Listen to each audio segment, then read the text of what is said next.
Right, so lovely. Everyone should be able to see that. So let me start off by saying welcome. Thank you for attending tonight. So obviously we are covering, our topic this evening is using HODs in funding bids. So we were just talking about it in the general chat that if you've been to any of the other presentations, this one should in theory be a little bit shorter, with more time for questions at the end, because you might have specific questions about your projects. So I aim to cover as much as I can, but then give plenty of time at the end, so you can ask away. So housekeeping is as per normal. So please, could you remain muted for the presentation part? This is just because being Zoom, it does create a few problems if you get sort of sound in the background. It's quite distracting. So yeah, if you stay muted, if you do have questions, just a reminder to pop them in the chat box. I will answer them in order. We should have plenty of time to answer them. But if you just write them as you go along so you don't forget. And then we'll cover that. And then again, just a reminder that we are recording this session. So you might occasionally see this box appear at the top. Apologies, that's just me letting people into the waiting room. But yes, so we are recording this, and we will be sharing it with other organisers. But you'll have seen from the previous links, they are sort of up on our YouTube channel, but we aim not to show any faces, anything like that. So it's more about the presentation. So a little bit of an introduction then for those of you who haven't heard it. So Heritage Lincolnshire have basically coordinated Heritage Open Days since 1994 for the county.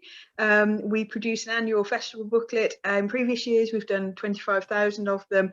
In the last couple of years, due to COVID and a lot of our normal distribution sites being closed, we do tend to, we have cut down the last 2 years just because it's wasted, otherwise it won't get out there, but we do still produce it, and we produce the high quality digital and online events as well. We are supported by what's called the Lincolnshire HOD Steering Group, which is made up of individuals from across the county. They're people who are players in the local authorities, history groups, large organisations, basically anyone who has a wider vested interest in the heritage of Lincolnshire is a part of that. They make a lot of the decisions, including things like our Lincolnshire theme, and they oversee generally the festival project. So these workshops themselves, as well as the wider festival, we are supported by local authorities, but that's not sort of a sort of every year thing.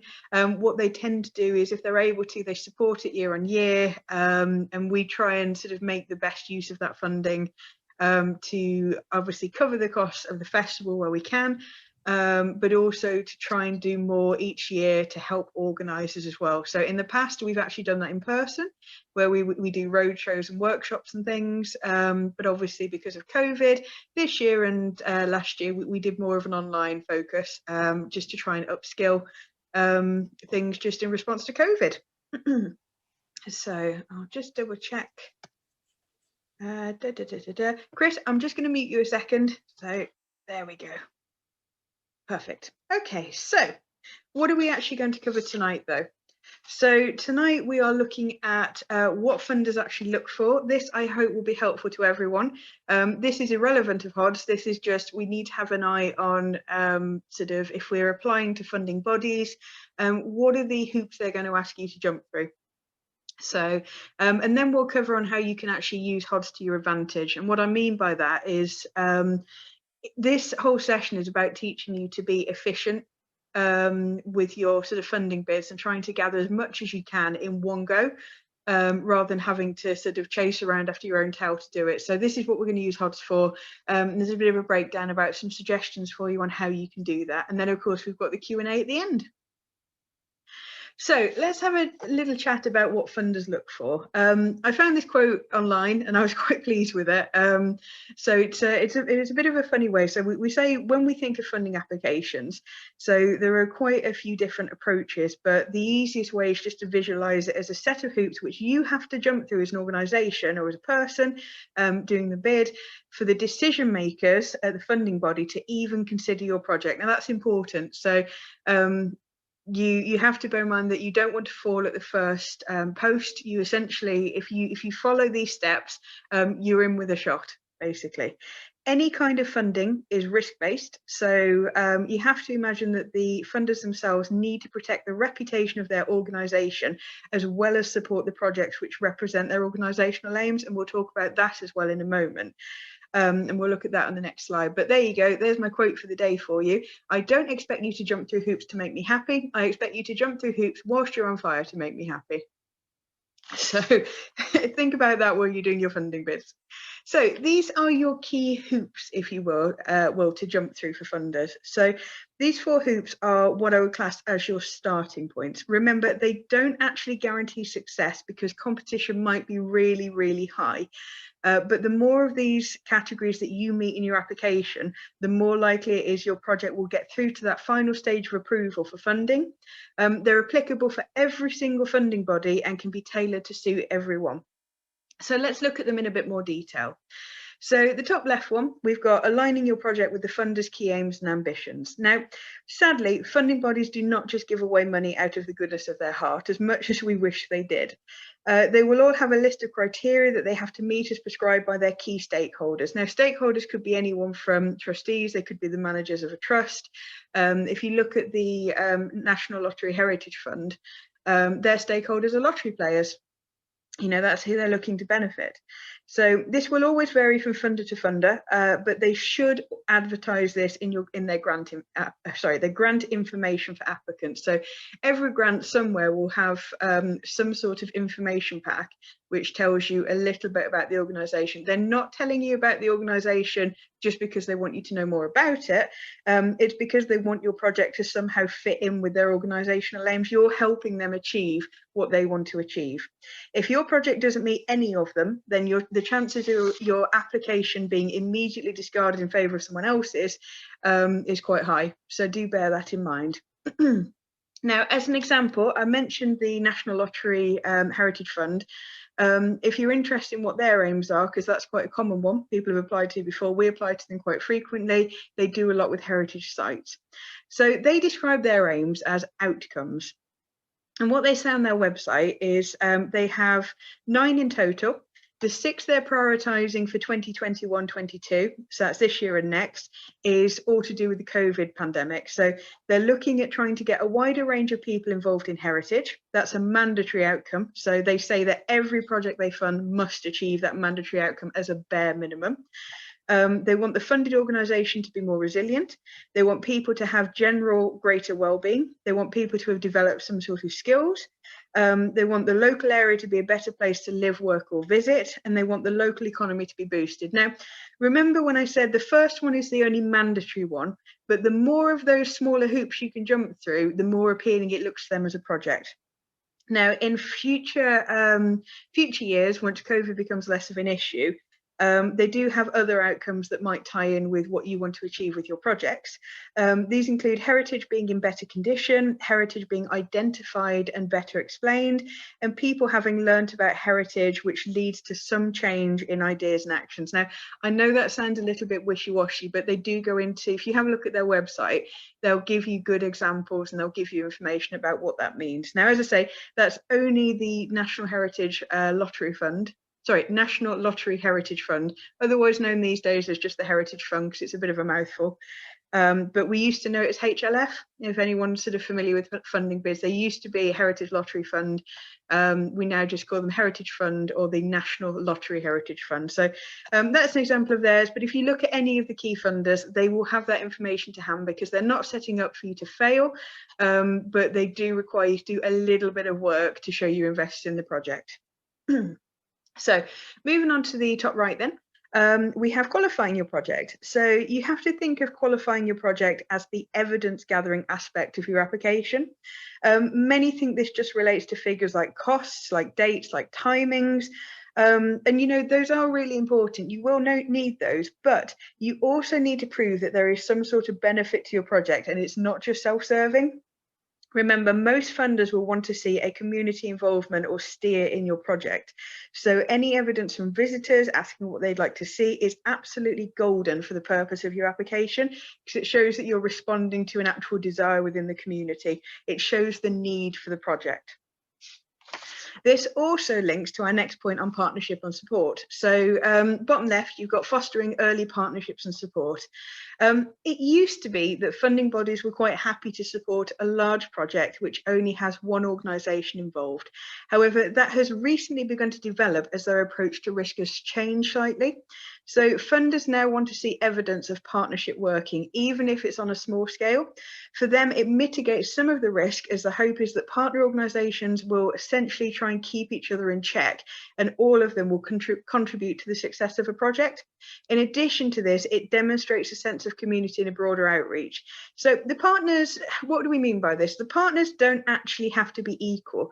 So you don't have to go in 50-50 with another group. What we often find is you'll have a lead or a core organisation who's leading on the project, and then a supporting organisation that helps out with aspects of it. A really good example for smaller projects is you might have, for us, say for instance, at Heritage Lincolnshire, we might be the core partner, the lead partner in it. But if we're doing a project at Bolingbroke Castle, we have a brilliant volunteer group there who's separate to us, who's called the Friends of Bolingbroke Castle. We work with them quite regularly, frequently. They're brilliant volunteers, but they're separate from us. So we would list them as a partner organisation if they're supporting the partnership, if they're supporting the project. So friends groups, things like that, community groups that are involved in some way, they don't have to be responsible. As I say, I'm going to reiterate this because it's really important. They don't have to be responsible 50-50. They can just contribute to an element, and you can have multiple partners. So if you are doing, for instance, some work to one of your sites, so say you have a site that needs some actual conservation work doing, you'll have capital works which you might be heading up, but then you'll have a community engagement element of it. You might partner with like a local community sort of drama group to reenact something of the history or sort of bring the history to life. That's still a partnership. And then you might have a partnership with friends, if you have a friends group or a volunteer group that supports it, who is going to fundraise for you.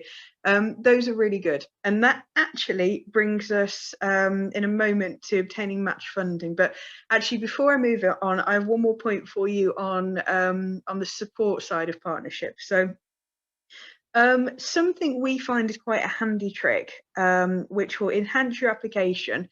I say it's a trick. It's more of a method, and it's really good. And I really recommend it if you're putting in a funding bid to consider doing this. And that is to request what's called letters of support from organisations that are interested in the success of your project. They might not even be partners. They might have nothing to do with the project itself, but they might in some way see a benefit to it. So we might be talking about your heritage neighbours. We might be talking about the local authority. People who have their own organisational aims that your project might actually positively impact, even if indirectly. So I'll give you an example of this. So recently I worked on a project in in Boston where we were successful in our application for funding from, at the time it was the HLF, partly because we got several letters of support from neighbouring heritage sites, councils and heritage experts. It essentially counts as qualifying. It's another way to qualify your project. And well-established heritage sites and bodies will be familiar with the concept of letters of support. They'll have done them before, they'll be used to doing them. However, if you have other groups who might see the benefit and want to express their support for your project, if they've never done one before, honestly, you can either ask us for a copy and they can use that as a template. You can use ours as a template, or alternatively, you can actually just Google it. They're that common that genuinely you can Google letter of support, and you'll have about 16, 17 different templates to choose from. Now, what it's worth knowing is the words do have to be that organisation or site's sort of own words. But there's no reason they can't use the template for guidance. It's not an issue, and it all goes towards supporting your bid. So lastly, and also important, but also tends to be the scariest one for a lot of project organisers we speak to, is obtaining match funding. So it tends to admittedly be one of the ones that small projects struggle with the most, but it is very, very likely that your application will be turned down if you cannot provide some sort of match funding for it. Some funding bodies will accept the equivalent, and what we mean by that is volunteer time, staff time, resources, so the equivalent against it. But basically, they will always prefer and they will always fall down on the side of if you're able to actually put actual money towards it. This is, again, for them about mitigating their risk. But so match funding can be gained from other grants. It can be gained from donations or fundraisers you do yourself. There's no reason it can't also be gained if you have money in a project fund. So say as an organisation you've saved up and you have a small pot of money, there's nothing that says you have to actively fundraise for it. It's you might have that money and just be willing to put towards the project. They aren't too worried exactly where it comes from, just that their contribution is somehow offset. And I would recommend you checking with each individual funding body what their specific requirements are, because some of them will tell you a percentage that they need to have match funded. So I realise this all sounds a bit overwhelming, but just remember it's about gathering evidence for your application, and you can spread the different activities out and even cover off a few of them all at once, which is what we're going to talk about next, where we talk about how you cover all 4 of these at your Heritage Open Days event. So, sorry, just checking the waiting room, we're good? All right, perfect. So this one now is talking about how we're going to use HODs to your advantage. So this is how we teach you how to be efficient. So starting off with one example of what you can do at your HODs event is visitor surveys. And this falls under the qualify bracket. So your HODs event is the perfect time to ask for feedback from visitors. So if you give them a feedback form at the start or the end of their visit and collect the data, you can actually use it to supplement your funding bid. Now, you bear in mind that the reason it's good to do this at a HODs event is you are already resourcing the event with volunteers, staff, and setup. So visitor surveys, treat them as an add-on. They're super easy. They don't take. They only take a few minutes of thought to put together. And a few minutes then to sort of actually put onto a page and print off. But they are perfect and they are exactly what funders want to see. This is about qualifying your project. So for this to be effective, you will need a good number of visitors. So event and free admission days are great for attracting lots of people. So in addition to this, many people visit Lincolnshire because they want to experience the HODs Festival. So you can actually access a whole new audience that maybe you weren't expecting, who have actually come from outside of the county and have new ideas and new approaches. And, they'll see it as a tourist rather than local. And you'll access them whereas you might not otherwise have reached them.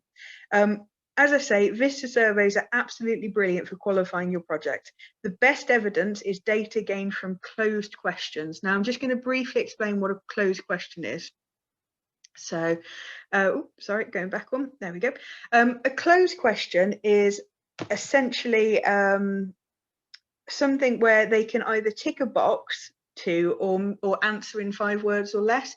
So a closed question is a bit like the example up there. It's on a scale of 1 to 5, how much would you say you've enjoyed your day today, where 1 is not at all, 5 is very much so. They're just ticking a box. How far have you come? Have you come 0 to 5 miles, 6 to 10 miles, 10 to 20, that kind of thing, where they can just answer very quickly. That is a closed question. And basically the reason those are important is because you can contrast them against each other. When you're looking at survey, you can say you put all the survey together, you put the survey results together at the end, you have a look at them, stick them in an Excel spreadsheet, and you can do graphs and all sorts to show where people have come from, show the impact, show how much people have enjoyed it, and things like that. So that's really good if you're looking at comparative data. So don't forget, you also can use them to find data that so when you're looking at a funding bid, if you want to use this in advance of your funding bid, you can use this to show what you don't have. It doesn't have to be about what you do have. It could also be about what you don't have. So say, for instance, as an organisation, you have recognised that there is an issue in that you are not engaging with younger audiences. You've gone, actually, all of our visitors, we've noticed they tend to be over the age of 30, over the age of 40, whatever, and we're only seeing sort of less than 1% of our visitors are under 18. So we see there's a problem with that. We want more young people to come in.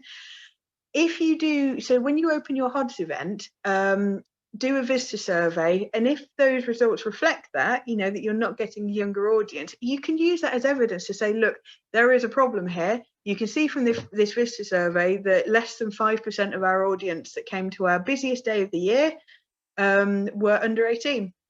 And you can say, so this project aims to remedy that issue. And that's what it's all about. So what we're talking about when we talk about this is demographics. So when you're thinking about your closed questions, going back to that term, things you're going to want to look out for is to record age range, the number of people in the party, the distance traveled, the main reason for visiting. So that is a closed question because you are going to pre-suggest to them what it is. So do some pre-done categories, and if you want to, you can include an other. So you've basically covered all the bases, but, you know, make them one-word things. You can include how much they've enjoyed the visit, and you can ask them what they've liked best, which again you pre-populate. And you can look at what area that they would like to see improvement. Again, you can make that a tick box exercise. And then after that, you'll want to follow up with probably 1 or 2 open questions about how the place makes them feel. So open questions are ones where you're asking people to write not an essay, but at least a sentence to express their own personal feelings. And what you'll find from open questions is no answer will probably be the same. You might get similar data, but it will be written in a different way. Some will write more, some will write less, etc., etc. So you can then use this information to support your funding bid. You can quote it. Open questions especially are brilliant for quotes. You know, you can say, a visitor told us recently that we were the best place in miles, but they'd like to spend more time here, and they said that we need toilets. So that is an adequate quote. That's fine. You know, you can put that as part of your funding bid, as that necessitates, that qualifies why you want those funds. So as a bonus on there as well, you'll see that this is a really clever way of killing 2 birds with 1 stone. So mailing list.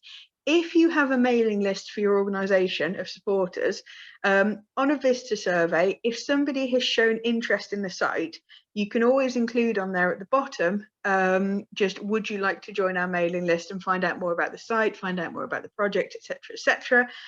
That's really useful to you. And bear in mind, those people on your mailing list tend to be your chief engagement audience, so there'll be people who actually sort of read your emails and respond to it. So, you know, that's a bit of a bonus, that if you're getting people to fill something out anyway, at the bottom you can ask them if they want to join the mailing list. But just remember, because they're then sharing their personal information, because the fact of the matter is surveys don't have to, a normal survey will not include personal information. But if you have it at the bottom, you might as well ask them about the mailing list, but then you have to protect it because it is covered by GDPR. So what that means is you have to be careful of the information, you have to store it, and then you have to dispose of it when you're done with it. So that's all there is to it. So moving on to the next one, this category does fit in a little bit more, but I've split it out from visitor surveys because I do find that visitor surveys and project feedback are similar, but they are not exactly the same. So I just want to cover the differences and what it covers. But you'll see from what you need, that the thing that says what you need is most of it is the same. The only difference is what you need for project feedback is a pre-prepared outline of what your proposed project is. And then the survey itself will actually be the opposite of a normal feedback survey. You'll still want those demographic details because that's useful, but because you are primarily asking people what they think of the project, you'll probably find you'll have more open questions in the project feedback forms, but what you need is them to actually focus purely on the project. Now, project feedback forms itself is basically a tool to gather specific feedback on your proposals. You need to make sure, as I say, that visitors are provided with that clear outline.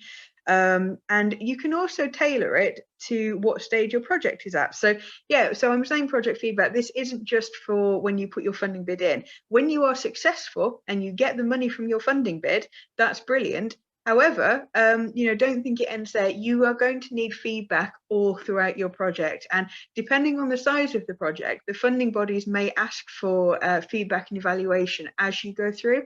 If they don't ask for it as you go through or in different stages, they will certainly ask you for it at the end. And you need to be aware that every funder will ask you to evaluate your project at the very end of the project.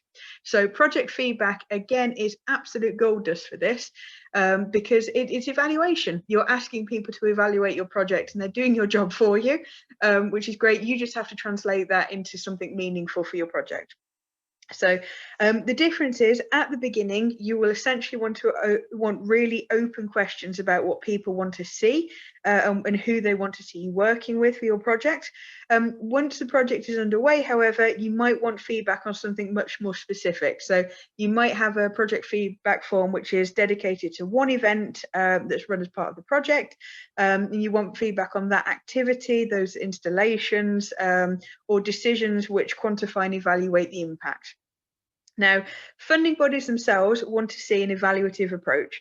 They don't just support something because they think you have a great idea, sadly. They will want to see that there is genuine desire from the public to see your project come to fruition, and that you can also align it to their goals. So again, this fits in a little bit with Heritage Open Days, that in the early stages, Heritage Open Days are great for running activities. I mean, you can run activities on a Heritage Open Day as part of your project. That's brilliant because it helps you with the marketing. But that's the idea with tying it into those visitor feedback surveys. So next up, we have trials. So, and that is trials, not trails, I promise. And this fits in with actually 3 of the different categories. So this can cover you for qualifying, it can cover you for aligning to those aims, and it can cover you for partnerships as well. So I've given you some examples there, but let me just explain a little bit what I mean and how this fits in. So you can use your HODs event to essentially test out some of your proposals in a rough form. So this is before you put in the bid. The idea is you're going to do a very basic version of an aspect you want the funders to support. It doesn't have to be the whole project, it just has to be an aspect. Now, trialling your ideas is great evidence which supports your funding bid for a number of reasons. Firstly, without even getting to the funding application, and this is really important, it is helpful for you as an organisation, as you can fine-tune the prototype of what you want to achieve if the funding is granted before you even ask for the money. You will be surprised how many projects we've heard about that turn into a disaster for the organisation involved because they find out their idea isn't sustainable, it's not suitable, but they find out too late, or occasionally that it even has hidden issues. Many grant bodies will work with you to help you if there's an issue, because obviously they've already invested money, so they want to support you through it. But unfortunately, it doesn't look good for you if you have to go cap in hand to your grant manager to request changes to the terms of your grant. Although each application is meant to be judged on its own merit, funders will have long memories and they will remember when avoidable things go wrong. So remember, they are looking to mitigate risk. So you don't want to be making your site or organisation look like an unacceptable risk based on their previous experience working with you. If you evidence and record your trial as well as lessons learned, it shows that you yourself have thought about the risk, you have tested your own ideas in advance of actually delivering a project based around them. So that's why it's important to you, and that's why it looks good to them. This qualifies your bid, and it also shows how you can align yourself to the aims and needs of the funding body. So obviously one of their key aims being to make sure that their risk is low, and that they are supporting projects which are successful. So lastly, you can also use trial events as a way to broaden your own network. So we really recommend to maybe work with local music or drama groups. So you can develop partnerships where you are only committing to one day for now. Now this is key because sometimes you can have a really high opinion of a group, but unfortunately you find out actually working with them is a nightmare. It's unfortunate, but it does happen. So if you do that, if you only do them one day, you can see what worked and what didn't. We recommend you write down how it went and any lessons you learned, as you will forget this later. Now, lessons learned is an interesting one. It is up to you if you include that in your grant, but if you run a trial, we recommend including that in the evaluation that you send to the grant body, they'll want to see lessons learned, because again, it shows that you're being responsible, it shows that you're thinking about it and you're avoiding future issues. So remember, you'll find out which groups are good to work with, and you might want to partner with on a larger project. You can then approach them later to see if you'd like to be, if they'd like to be part of the project. So it's for them as well. You know, they might get a really good impression of your site, and then you approach them and say, would you like to be part of this project? And they say yes or no, but obviously they're more likely to say yes if they worked with you before, so before they engage in anything long term. So that's really key. And then you can say that you've already established the foundation of this partnership when you put in for the bid. So I'm just going to pause there a moment just to check to make sure we've got nobody waiting, but also just double check the chat, make sure everyone's okay. That's perfect. Yep, just questions. That's brilliant. So sorry for the interruption. So next one on, fundraising. So this is the key one. And you remember I said that this is the one that most people are scared of, but I'm telling you not to be scared of it. And I'm going to tell you how HODs is a perfect opportunity to actually start thinking about that match funding. This fits within the match funding and the partnerships. So as I said before, match funding is the hoop that applicants struggle with the most, but again, don't be scared of it.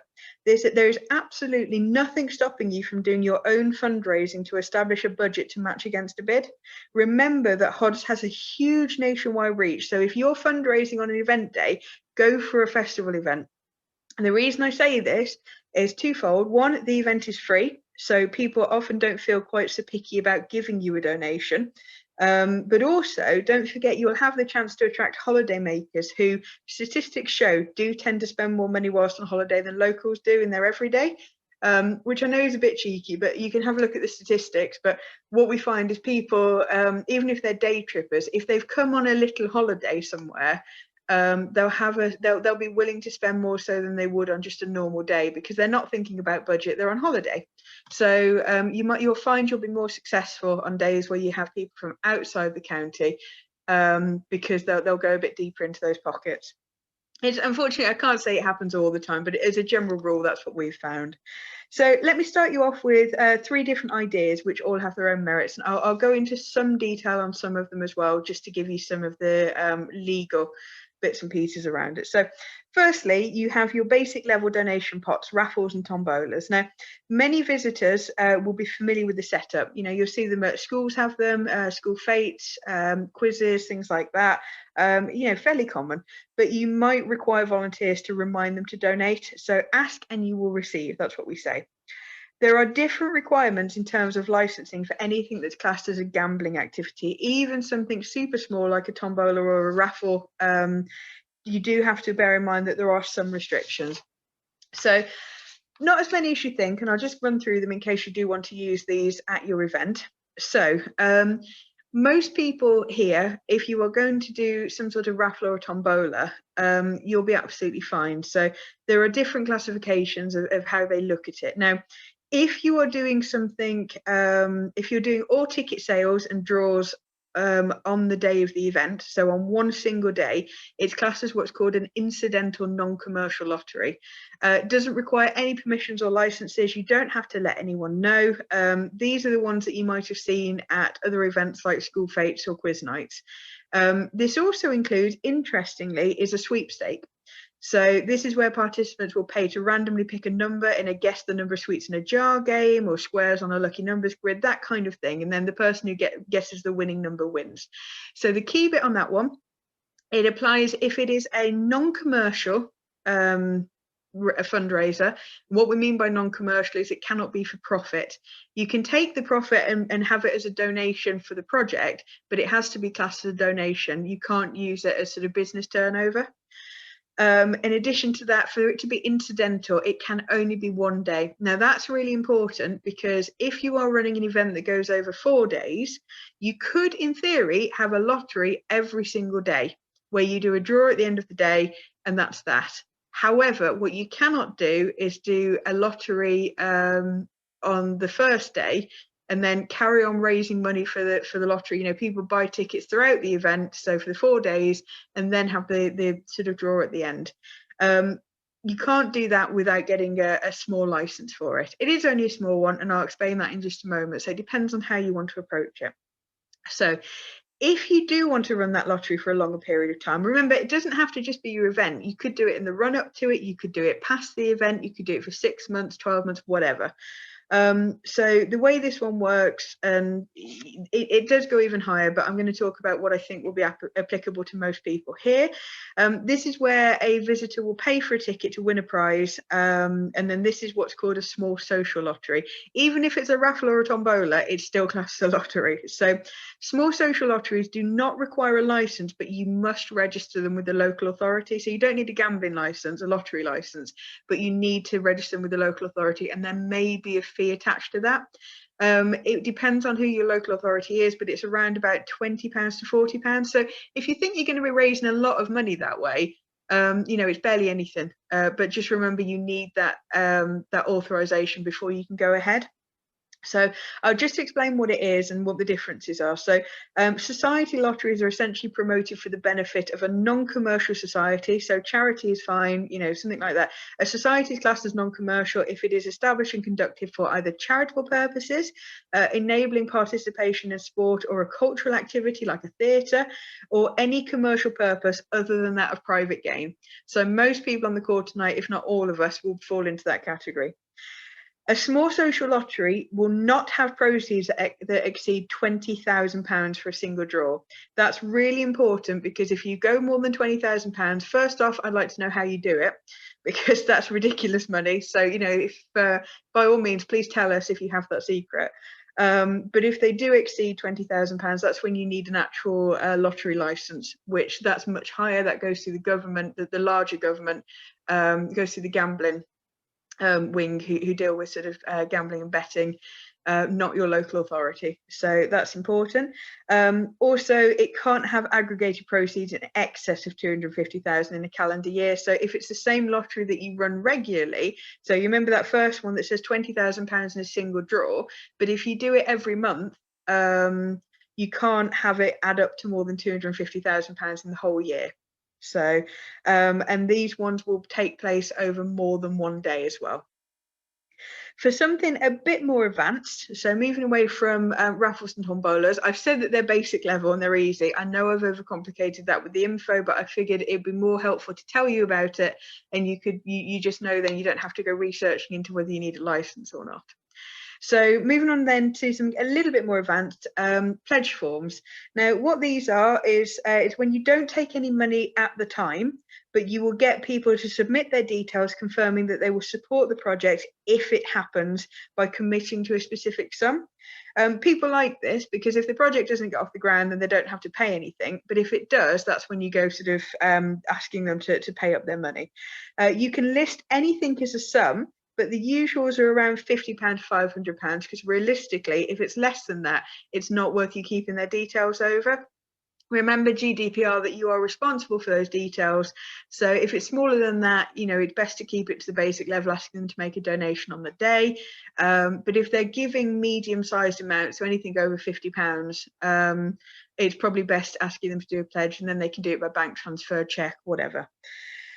You will then essentially follow them up later. So if your project is successful, if you get the funding, you get the go-ahead, you follow them up later. But what's really important about this, and what's really useful, is don't just think of this as a one-off. What you have essentially created is a core list of donors for your site, which might be handy for future projects. So these are people willing to put that amount of money to a project.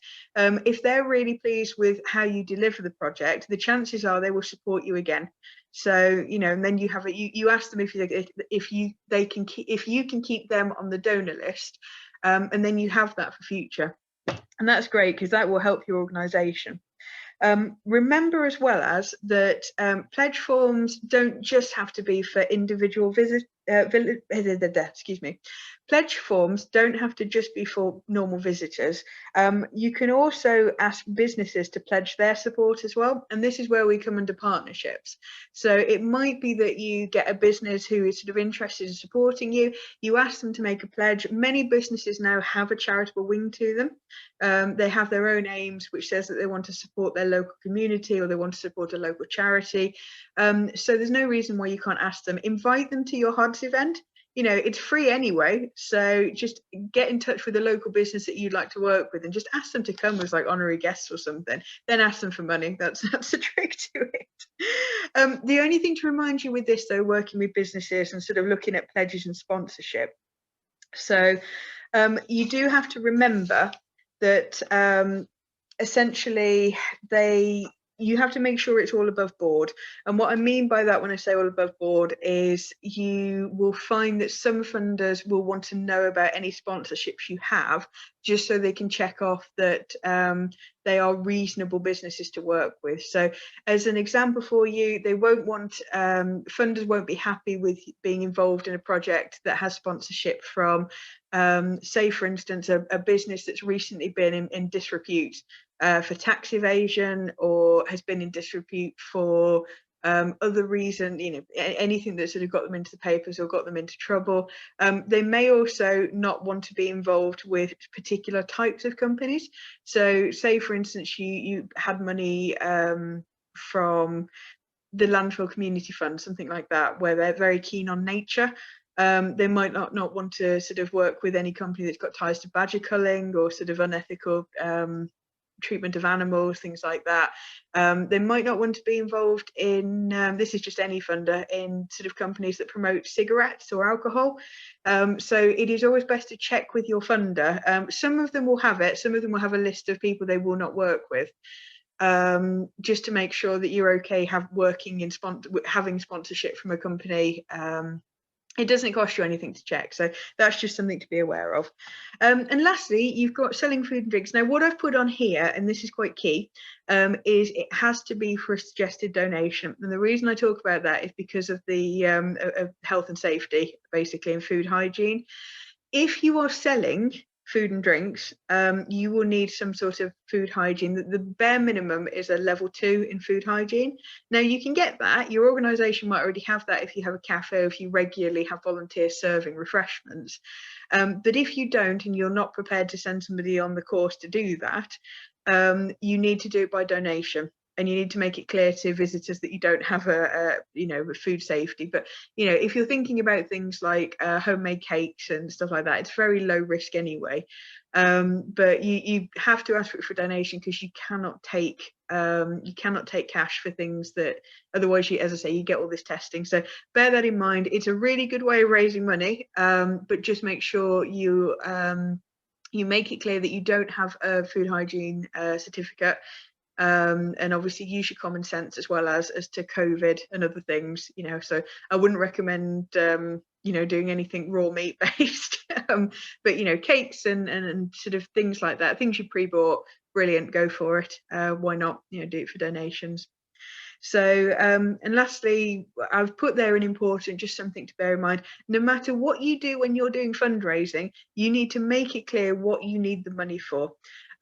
It's not even necessarily to be above board, it's just because that will guarantee you better success than just asking for money. If you tell them that the proceeds of the fundraiser are going towards making this project happen, going towards the upkeep of the site, if you can quantify that, even better. If you know how much it costs to open your site on a daily basis, publicize that and say, did you know it costs us, I don't know, £120 every day just to run the site? So, you know, your money goes towards us keeping the site open for future.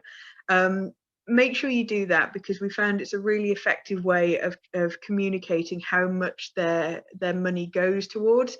And, you know, it's a good way to engage people. So we're nearly there. Again, I'll just do a quick check on chat to make sure it's just questions. That's fine. I'll come back to those in a minute, I promise, at the end. Okay, and now here is your super secret bonus round, which is photos, which falls into a category I haven't listed, which is just about presentation. So this one, as I say, is a bit of a bonus. Be aware that some funders will ask you for photos, but they can be during the project as well. So they essentially, what they want is they want shots that they can use to market their involvement in the project, because bear in mind, they want to be seen helping charities. That's part of their core objectives. They don't want to keep it quiet. They want you to shout about it, and they want to shout about it. So they want photos that they can use in case studies, that they can use in advertising, that they can use in look at these amazing successful projects we've done. So if you already have them to hand, that makes things much, much easier for you. So with a HODs event, the hope is you will already have a popular event. You'll have lots of people there. You have lots of smiley, happy people. So use it to get those shots of your site. Okay, so because you're doing it on a day when your site is at its very best, and that looks absolutely fantastic from a marketing standpoint. That looks brilliant for them. So do bear that in mind, that this is why you need photos. Now, in terms of what you need to think about around photos, unfortunately, it's not quite as easy as just grabbing photos of people and submitting them. So you need to remember to either get permission from your visitors or put up some sort of signage that says you're taking photos. But again, it's quite specific when and where you can do that. If you are doing a specific photo of a family, so for instance, the photo that we've got here in the top right is my example photo. That's a close-up. The clear focus is on that family. That needs somebody from that family to sign a permission form that you can use that photo. Again, it's almost the same as GDPR, that your people have a right to their own image, so you need to get them just to sign a form. You can find the templates online, or alternatively, if you want, I can share with you the one we use for Heritage Lincolnshire. They're super simple. All it says is that they're basically releasing the photo, that they have. The parents will sign for under 18s as well, so that they have permission to share we have permission to share the under 18s photo, etc. And that covers that. That's all you need. You need that, and you need to keep it on file just in case there are any complaints from it. But you only need to keep it on file for, I believe, as long as you're using the photo. So as soon as you stop using that photo, you can just shred it, get rid of it. If you are taking big group shots where it's very hard, so think of one where you've maybe got sort of 50 odd people in the picture. It would be ridiculous to ask you to get sort of signed forms off every person in that picture. So long as nobody is the clear focus, so as long as you've not got one family at the front who's a very clear focus with the background of a crowd, that still needs permission from the family. If it's just a whole crowd, you can get away with it by just putting a sign up. So put a sign up where it's nice and visible. So you might have seen them before if you've ever seen any sort of filming things that says we are filming today. But all you need to say is you need to tell them that photos or film is being taken and will be used for XYZ purpose. So you do need to tell them what the purpose of it is. So it could be for marketing materials, it could be for recording the event. It's likely going to be something like publicity, but obviously just explain what you're going to use those photos for. Even if they don't ask for them, this is funders, try and include photos, as it will help bring your application to life and can actually break up big segments of text, so which will make your application stand out. Now remember, standing out that little bit more, just because your application is easier to read because it's broken up by pretty pictures that show your point, making them stand out that little bit more can actually be the difference it makes between you and that other project getting the funding. So you need to make sure you're memorable. So and then what you've got on screen there is just some key commandments of photos. There's only 3 for you to remember. This is in response to you gathering information for your funding bids and just for your evaluation. So you will need high quality images. Don't think you have to go out and buy a camera phone. You don't think you have to go out and buy a high flying, really expensive digital camera. You'll find that many modern camera phones can help you do a high quality image. A high quality image realistically is anything that's over a megabyte in size, which doesn't sound like a lot, but anything below a megabyte tends to not do well if you stretch it, or that's where you tend to get pixelation if you try and make it any bigger. So yeah, aim for some sort of picture taking device that can do over a meg. And as I say, most camera phones nowadays, if they're a couple of years old, they will probably do high quality photos. So second off, concentrate on getting shots which directly showcase or support your project. And what I mean by that is, if, for instance, you're doing a trial activity, remember we talked about that earlier, about how a trial, show how trialing activities, try and get pictures of that actual trial. So you don't want to be in a position where you're putting together a bid and you don't have anything for that particular activity to support it because you don't have anything related to it. So, go for things and think about what pictures you want to take before you take them. And lastly, images with people do tend to do better with funders than just of scenery buildings.